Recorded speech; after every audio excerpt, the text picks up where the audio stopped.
Selamat datang kembali. Anda ingat, di pembahasan kita sebelumnya, kita kan melihat bagaimana Rasulullah dengan bimbingan wahyu mengambil tindakan yang sangat tegas. Infrastruktur fisik dari kelompok oposisi di Madinah itu dilumpuhkan. Masjid Dirar yang jadi pusat konspirasi, terus rumah Suwailim al-Yahudi, keduanya dihancurkan.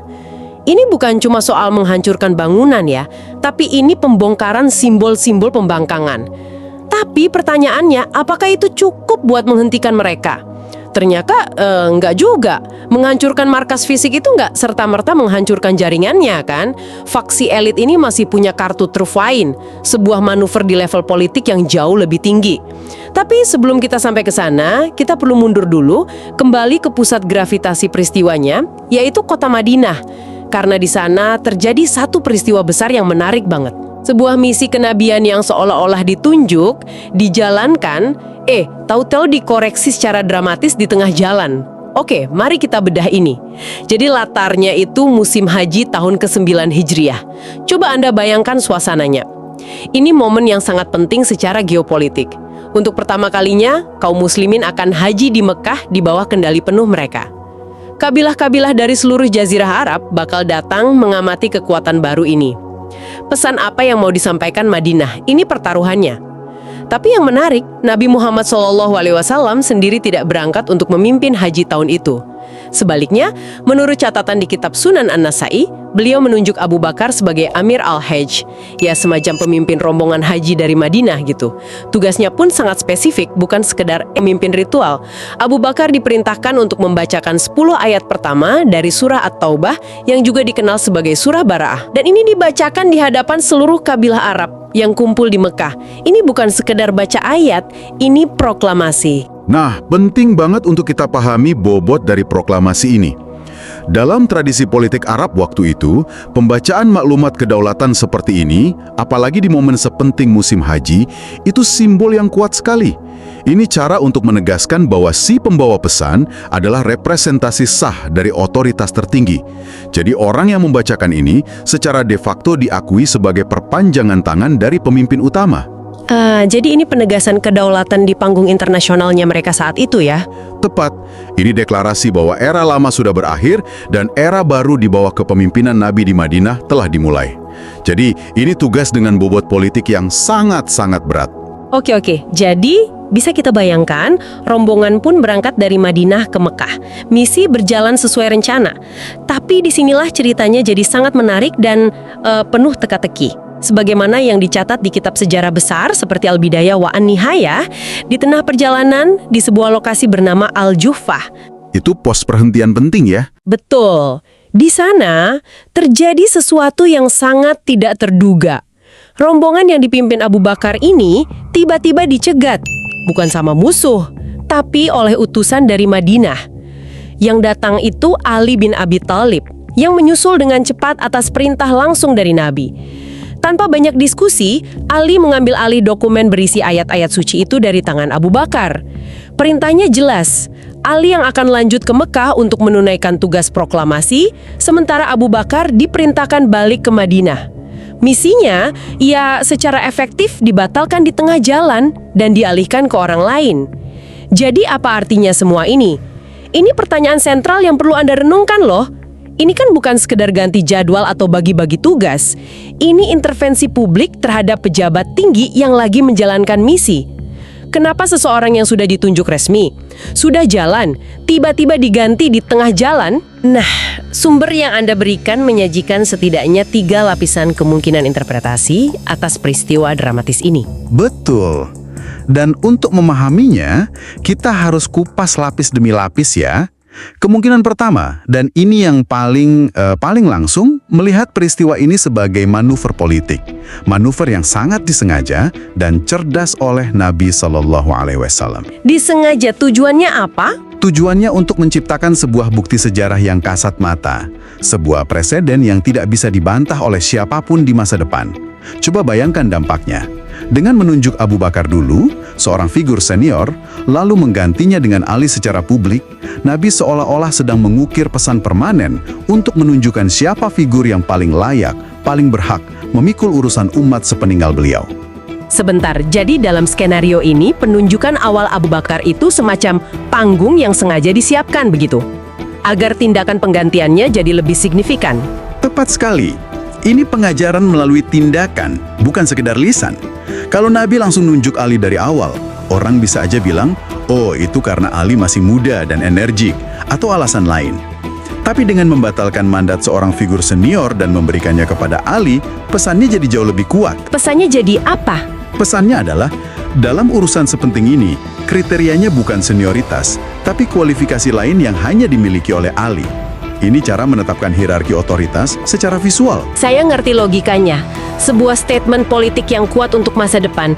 Tapi rasanya ada sesuatu yang lebih dari itu. Intervensi dramatis di tengah padang pasir. Seolah-olah ada urgensi yang luar biasa. Apakah sumbernya kasih petunjuk ke arah lain? Mungkin ke level yang lebih tinggi dari sekedar strategi politik. Itulah yang membawa kita ke kemungkinan kedua, yang mengangkat peristiwa ini ke dimensi teologis. Di sini, peristiwanya dipandang bukan sekadar keputusan strategis Nabi, melainkan penegasan dari langit bahwa kedudukan Ali itu secara fundamental berbeda dari sahabat lainnya. Pergantian ini bukan keputusan administratif biasa. Sumber-sumber yang Anda berikan menyebutkan bahwa malaikat Jibril lah yang turun menyampaikan perintah ini kepada Nabi. Pesannya kira-kira berbunyi, proklamasi ini tidak boleh disampaikan kecuali oleh dirimu sendiri atau oleh seorang laki-laki yang berasal darimu. Seorang laki-laki yang berasal darimu, itu frasa yang sangat spesifik ya? Sangat spesifik, dan ini mengisyaratkan bahwa penunjukan Ali untuk tugas sepenting ini bukanlah preferensi pribadi Nabi, melainkan kehendak Allah secara langsung. Ini mengangkat status Ali dari sekedar pilihan terbaik menjadi pilihan ilahiyah. Peristiwa Al-Jufah jadi bukti fisik dari sebuah keputusan langit. Ini bukan lagi soal politik manusia, ini soal mandat ilahi. Oke, jadi kita punya dua interpretasi yang saling menguatkan. Bukti sejarah yang disengaja dan perintah ilahi yang mendesak. Keduanya sama-sama menunjuk pada penguatan posisi Ali sebagai figur sentral. Tapi ini kan semua fokusnya pada siapa yang akhirnya ditunjuk. Gimana kalau kita coba lihat dari sudut pandang sebaliknya? Apa artinya peristiwa ini bagi figur yang mandatnya dicabut, yaitu Abu Bakar? Nah, disitulah kemungkinan ketiga yang jauh lebih serius dan, terus terang, lebih provokatif masuk. Interpretasi ini membalikkan total logikanya. Kalau peristiwanya bukan soal penunjukan Ali, maka ini pasti soal pencabutan mandat Abu Bakar. Oke, gimana logikanya? Logikanya sederhana. Kalau fokusnya bukan pada siapa yang akhirnya ditunjuk, maka fokusnya pasti pada siapa yang tadinya ditunjuk lalu dibatalkan. Sumber ini berspekulasi bahwa mungkin ada sesuatu, entah dari sisi kapasitas hukumnya, kondisi keimanannya, atau faktor lain yang membuat Abu Bakar saat itu dinilai tidak layak. Tidak layak untuk membawa misi sepenting proklamasi Bara'ah. Tepat. Wah, ini interpretasi yang sangat berat. Artinya, ada sebuah kegagalan kualifikasi yang terdeteksi. Persis. Maka, penarikan mandat ini menjadi sebuah pesan publik yang keras, sebuah koreksi tegas dari otoritas tertinggi. Pesannya adalah, kepemimpinan dan otoritas dalam Islam tidak bisa didelegasikan sembarangan atau berdasarkan senioritas semata. Ada kualifikasi tertentu yang mutlak, kemurnian, integritas, kapasitas, dan kalau tidak terpenuhi, mandat itu bisa ditarik kembali kapan saja.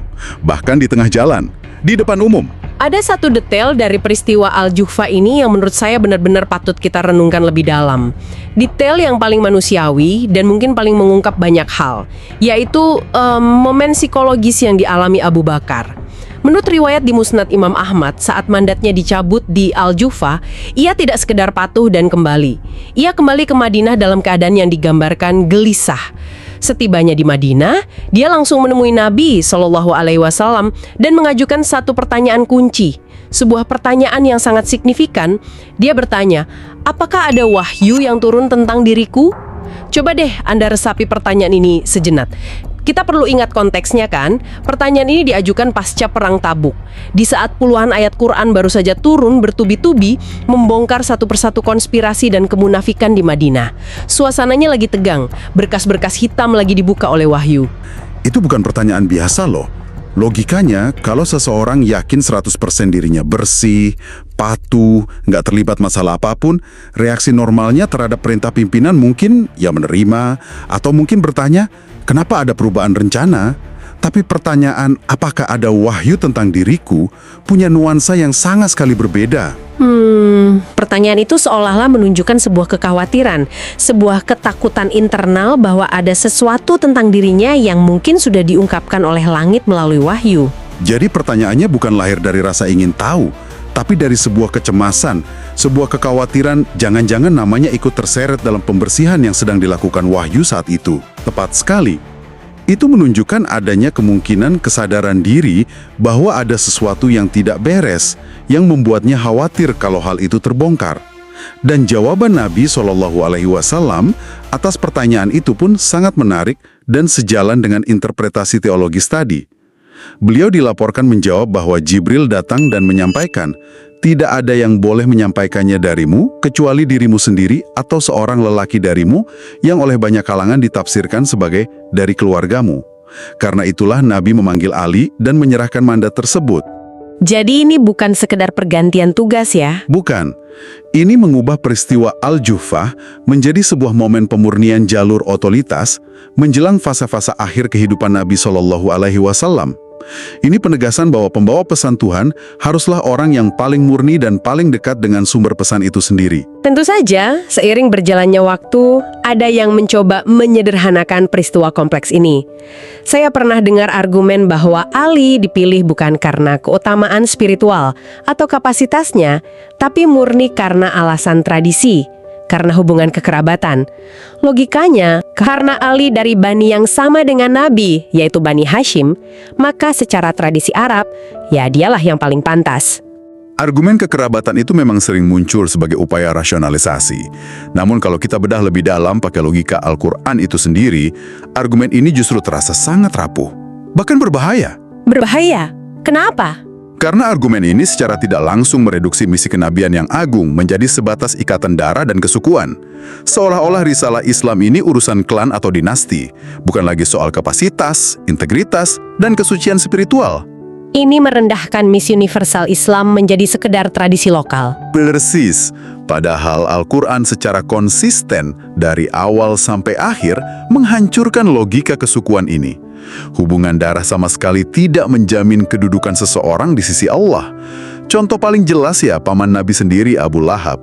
Secara darah nggak ada yang lebih dekat, tapi justru dilaknat abadi dalam satu surah penuh. Surah Al-Lahab ya? Kita juga bisa lihat kisah anak Nabi Nuh atau istri Nabi Lut. Al-Quran sangat tegas memisahkan ikatan biologis dan ikatan iman. Jadi, argumen penyederhanaan berbasis kekerabatan ini sebenarnya tidak begitu kuat kalau dihadapkan pada logika Qur'ani yang konsisten.